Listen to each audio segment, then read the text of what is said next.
Hello students, welcome back. और आज बेटा हम आपके लिए लेकर आ रहे हैं एक बहुत ही बेहतरीन टॉपिक। देखिए, मैनेजमेंट अकाउंटिंग में हम एक चैप्टर है जिसका नाम है मार्जिनल कॉस्टिंग।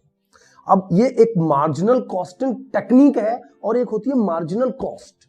तो मार्जिनल कॉस्ट क्या है? अब सबसे पहले मार्जिनल कॉस्ट को ही समझ लेते हैं। Marginal cost is the additional cost.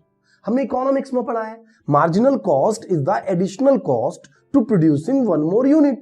अगर हम एक और यूनिट बनाएं तो उसको बनाने में जो मेरी एक्स्ट्रा लागत आती है, एक्स्ट्रा कॉस्ट आती है, वो हमारी मार्जिनल कॉस्ट होती है। लेकिन ये इकोनॉमिक्स कहता है, अकाउंट नहीं कहता। इकोनॉमिक्स के अकॉर्डिंग जो मार्जिनल कॉस्ट है इसमें फिक्स्ड कॉस्ट वाला हिस्सा भी हो सकता है, क्योंकि आपने केवल एडिशनल को इंक्लूड किया। किसको इंक्लूड किया? एडिशनल। उसमें फिक्स कॉस्ट का हिस्सा भी हो सकता है इकोनॉमिक्स के पॉइंट ऑफ व्यू से। लेकिन अकाउंट के पॉइंट ऑफ व्यू से मार्जिनल कॉस्ट केवल वेरिएबल कॉस्ट होती है, केवल वेरिएबल कॉस्ट। तो मार्जिनल कॉस्ट के बेस पर हम यहां टॉपिक पढ़ रहे हैं मार्जिनल कॉस्टिंग। अभी कॉस्टिंग क्या है? मार्जिनल कॉस्ट समझ में आता है। अब कॉस्टिंग हमारे यहां यानी कि मैनेजमेंट में ये हमारा एक पूरा बड़ा चैप्टर है मार्जिनल कॉस्टिंग, जो डिसीजन मेकिंग में काम आता है। वैसे मार्जिनल कॉस्टिंग कोई मेथड नहीं है कॉस्ट का, ये केवल प्रेजेंटेशन है। ये इस तरह से नहीं, जैसे process costing, job costing, batch costing, ये तो मेथड्स है। लेकिन मार्जिनल कॉस्टिंग मेथड नहीं है, केवल प्रेजेंटेशन है, टेक्निक्स है। इसके थ्रू आप डिसीजन ले सकते हैं। तो ये जो मार्जिनल कॉस्टिंग है ये क्या है? तो मार्जिनल कॉस्टिंग टेक्निक है कॉस्ट को एक्सप्लेन करने की, सेग्रेगेट करने की, अलग अलग करने की। यानी मार्जिनल कॉस्ट को यदि हम समझें कि मार्जिनल कॉस्टिंग बेसिकली क्या है, तो ये क्या है कि only variable cost are charge to the production. Production में केवल वेरिएबल कॉस्ट ही लगेंगी। प्रोसेस और produced product while fix cost are write off against the profit. यानी कि जो पीरियड का प्रॉफिट है, जो पीरियड कॉस्ट है, यानी कि देखिए दो तरह की कॉस्ट है, एक फिक्स कॉस्ट और एक वेरिएबल कॉस्ट। फिक्स कॉस्ट जो कि पीरियड कॉस्ट है, तो पीरियड कॉस्ट को हम मार्जिनल कॉस्ट में कॉस्टिंग का पार्ट नहीं मानते। ये प्रॉफिट में काम आएगा, यानी प्रॉफिट कैलकुलेट करने के लिए काम आएगा, कॉस्ट में काम नहीं लेते। कॉस्ट में हम फिक्स कॉस्ट को इंक्लूड नहीं करते, केवल मार्जिनल कॉस्ट को यानी कि वेरिएबल कॉस्ट को ही इंक्लूड करते हैं, जिसे हम मार्जिनल कॉस्टिंग कहते हैं। ठीक है, तो प्रॉफिट जो होगा उस पीरियड का हम उसे यूज करेंगे। देखिए, अगर किसी हम राइटर को देखें, हम उस चीज को पढ़ें तो देखें, marginal costing is the technique where only the variable cost are considering for valuing of stock. यानी कि मेन चीज जो मैं अभी बताऊंगा वो मैं बताऊंगा आपको एब्जॉर्प्शन कॉस्टिंग में कि दोनों में बेसिकली डिफरेंस क्या होता है, यानी ट्रेडिशनल कॉस्टिंग में और मार्जिनल कॉस्टिंग में।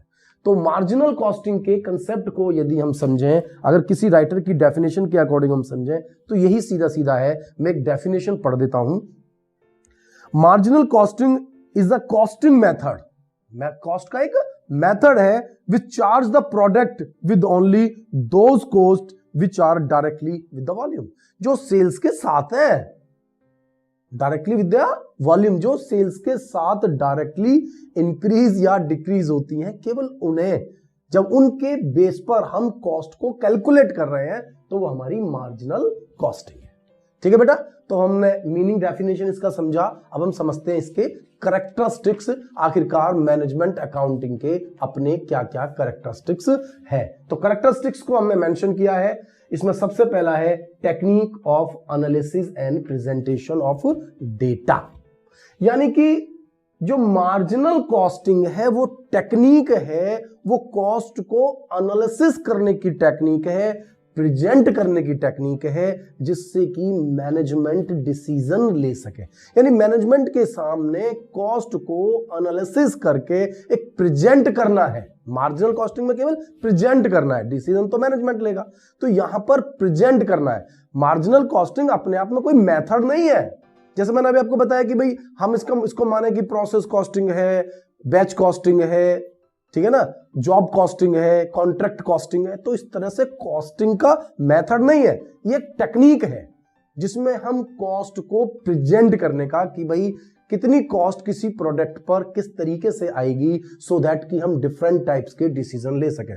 तो ये बहुत बड़ा न्यूमेरिकल चैप्टर है बेटा, इसमें बहुत सारी एप्लीकेशंस हैं जो मैंने अगली वीडियो में आपको लेकर आऊंगा कैरेक्टरिस्टिक्स के बाद कि भाई कौन कौन सी चीजें क्या क्या मैनेजमेंट के अंदर इस्तेमाल हो सकता है, कितने तरह के डिसीजंस लिए जा सकते हैं, और सब पर न्यूमेरिकल लेंगे। तो इसलिए बड़ा चैप्टर है, काफी सारे न्यूमेरिकल्स इसमें आएंगे और बहुत कुछ हमारी समझ में आएगा, बहुत कुछ हम समझ पाएंगे। ठीक है बेटा। नेक्स्ट है मेरे पास सेग्रेशन। सेग्रेशन यानी बंटवारा, अलग अलग कर देना। किसको? Of the cost into fixed and variable element. यानी कॉस्ट पढ़ा है हमने कि भाई फिक्स कॉस्ट का हिस्सा अलग और वेरिएबल कॉस्ट का हिस्सा अलग। तो फिक्स कॉस्ट और वेरिएबल कॉस्ट को अलग अलग कर देता है मार्जिनल कॉस्टिंग।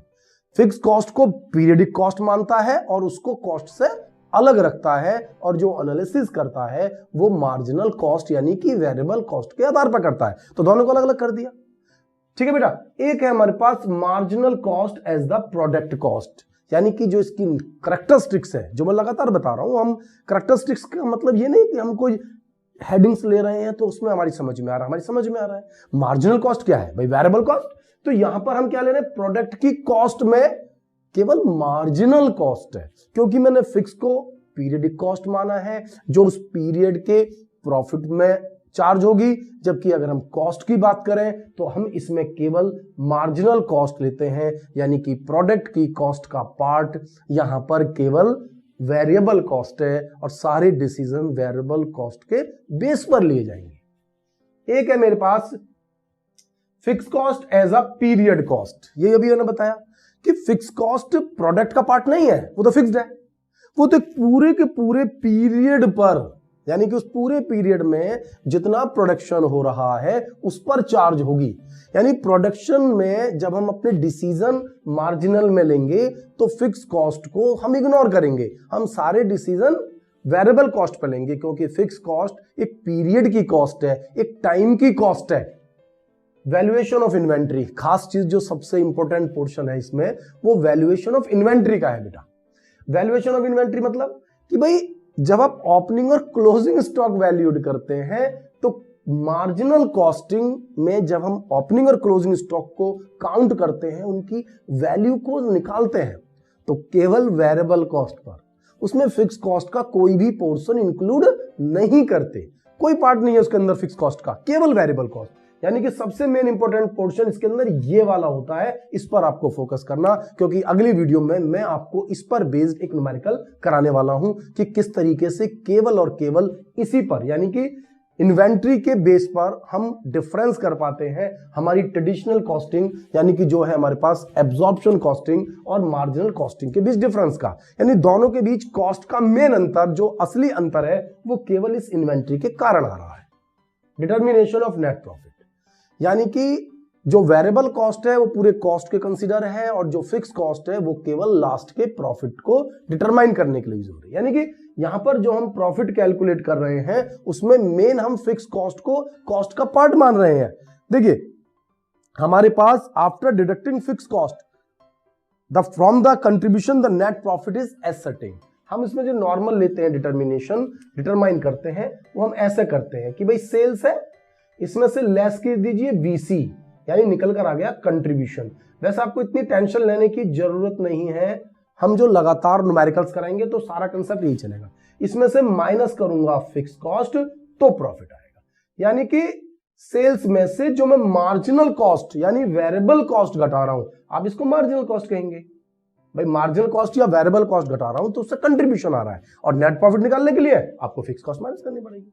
एक है analysis of cost volume profit, यानी कि ये हमारे पास एक टेक्निक है जिसके थ्रू हम कॉस्ट में, प्रॉफिट में और वॉल्यूम यानी सेल्स के बीच के रिलेशनशिप को समझते हैं। एक चैप्टर है मैनेजमेंट अकाउंटिंग में जो केवल और केवल इसी हेडिंग के लिए है, cost volume profit analysis, break even analysis, सम विच्छेदन बिंदु, जो हम बहुत सारी कॉस्टिंग में भी पढ़ते रहते हैं, बहुत इस्तेमाल होता है, बहुत इस्तेमाल होता है। यानी कि इस चैप्टर को भी नहीं पढ़ा तो हमने क्या पढ़ा।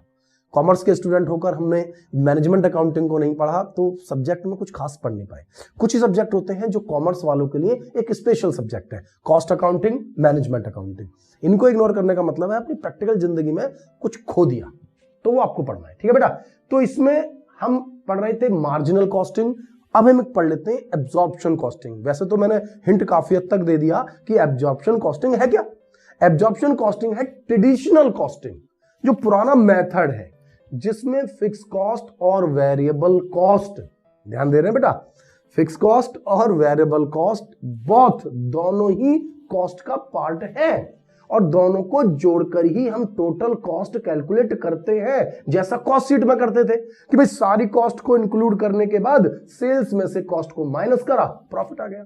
यानी कि एब्जॉर्प्शन कॉस्टिंग यानी ये हमारा जो ट्रेडिशनल कॉस्टिंग है, इसमें प्रॉफिट निकालने के लिए फिक्स कॉस्ट, वेरिएबल कॉस्ट दोनों को जोड़ते हैं टोटल कॉस्ट, सेल्स में से माइनस किया तो आया प्रॉफिट।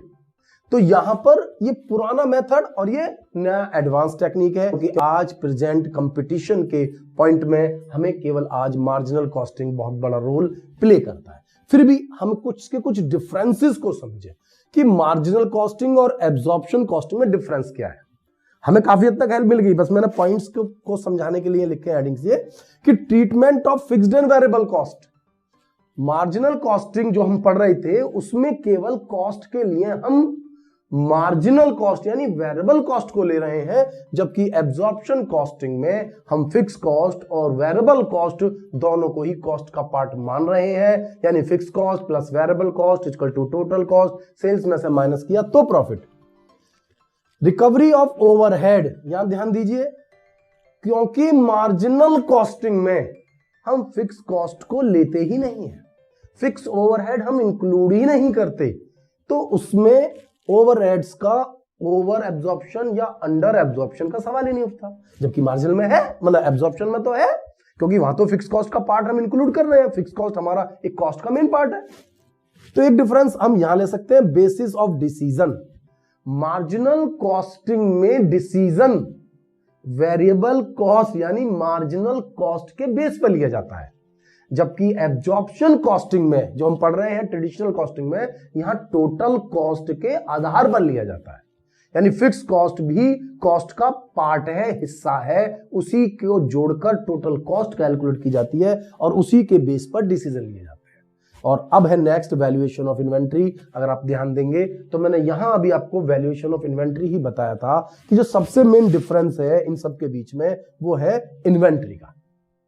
भाई प्रॉफिट निकालते समय फिक्स कॉस्ट तो हम भी माइनस कर रहे हैं, लास्ट में फिक्स कॉस्ट यहां भी ले रहे हैं, वहां शुरू में ले ली, वहां लास्ट में प्रॉफिट तो तभी निकलेगा ना फिक्स कॉस्ट को इंक्लूड करके। तो सबसे मेन टेक्निकल पॉइंट आता है इन्वेंट्री।